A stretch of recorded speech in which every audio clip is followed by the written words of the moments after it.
안녕하세요. 어제 Think Again 읽고 생각 다시 해보셨습니까? 쉽진 않죠. 리더십 7번째 시간. 오늘 볼 책은 리더의 용기. 이 책의 저자는 리더십에 대한 우리 통념을 깨요. 리더가 강력한 카리스마, 완벽주의와 같은 옛날 리더십에서 탈피해야 된다고.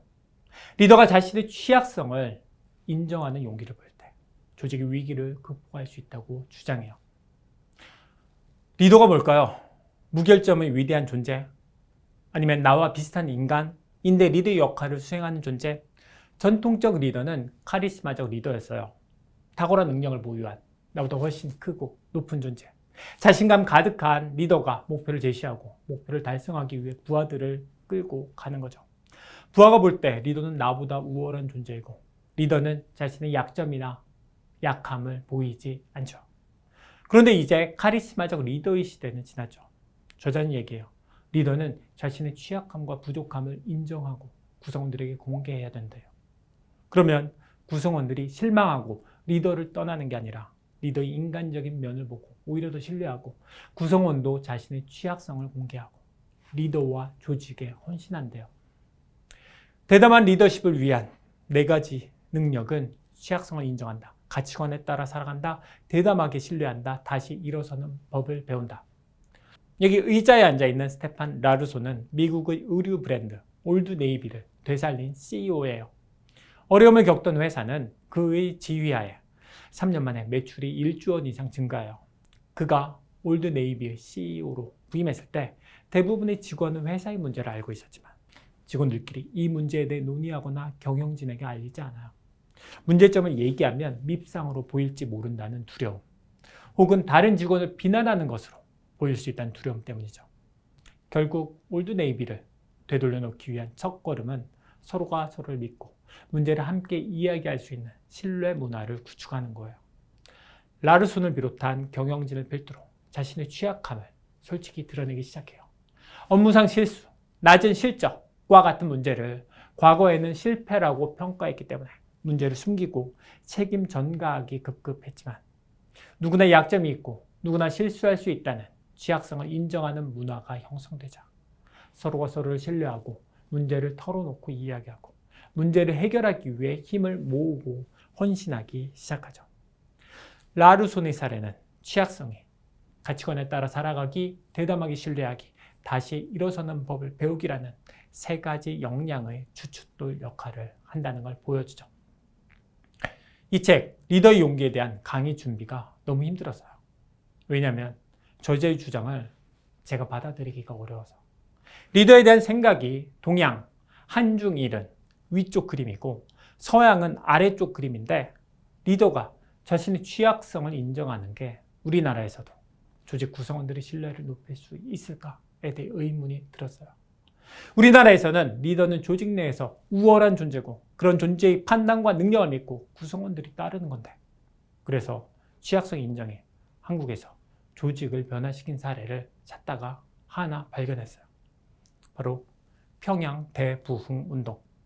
평양 대부흥운동은 1907년 평양에서 일어난 개신교 신앙 부흥운동인데 이 운동의 시발점이 원산기도회예요. 원산기도회에서 하디 선교사는 교인들 앞에서 자신의 취약성을 고백하고 참여해요. 3년 동안 조선에서 의료 선교를 했는데 아무 결실도 없는 자신의 무능을 고백하죠. 선교 실패의 원인이 자신의 백인 우월주의와 교만 때문이라고 고백해요. 하디 선교사의 이 고백은 기도회에 참석한 사람들의 마음을 흔들고 평양을 지나 한반도 전역으로 퍼져요. 여러분이 하디 선교사였다면 이런 고백을 하겠어요? 못해요. 2가지 이유에서. 첫 번째, 종교 집단의 지도자는 신의 대리인이에요. 강력한 카리스마를 바탕으로 신도들을 이끌죠. 오류가 거의 없는 존재. 2번째, 백인 선교사는 선교 대상인 유색인에 대한 백인 우월의식을 버리기 어려워요. 지저직에 가난한 조선인들은 자신의 도움을 받아야 되는 대상, 계도의 대상이지 열등한 조선인 앞에서 고백한다? 수치죠. 게다가 자신의 추악함을 알게 되면 조선인들이 비난하며 떠날 거고 조선 선교사로서의 자신의 소명은 처참하게 실패할 거라는 두려움이 있었을 텐데 그는 용기를 내서 고백해요. 그리고 그의 예상과 달리 조선인들은 그의 고백을 계기로 마음을 열어요. 왜 마음을 열었을까요? 조선의 백성들에게 백인 선교사는 우월한 존재인데 그런 존재가 내 앞에서 참회를 한다. 갑자기 십자가 위에 예수가 뛰어내려와서 조선 백성의 손을 잡으며 나도 조선 백성과 똑같이 취약한 존재라고 고백하는 것처럼 느껴졌을 거예요. 원산 기도회 이후 조선에서 활동하는 서양 선교사들과 조선의 교회 지도자들이 자신의 잘못을 공개적으로 고백하고 뉘우치자 일반 신도까지 회개하는 평양 대부흥 운동이 일어나죠. 우리나라의 회사를 비롯한 다양한 조직도 비슷해요. 리더는 자신의 권위가 도전받지 않기 위해 전전긍긍하죠. 약점 잡히면 안 되고 자신의 취약성을 인정하는 순간 권위에 도전하는 사람 생기고 조직에 동요하고 끝장이라고 생각해요. 하지만 원산 기도회의 하디 선교사 케이스는 정반대의 이야기를 하죠. 리더가 우월한 자리에서 내려와 취약성을 인정할 때 조직 구성원들이 마음을 열고 리더를 신뢰하고 조직에 헌신하게 돼요. 진짜 리더가 되는 거죠. 자기계발 7번째 시간 정리하겠습니다. 첫 번째, 취약성 인정. 리더님들은 파트너들에게 자신의 취약성을 인정하고 고백할 수 있나요?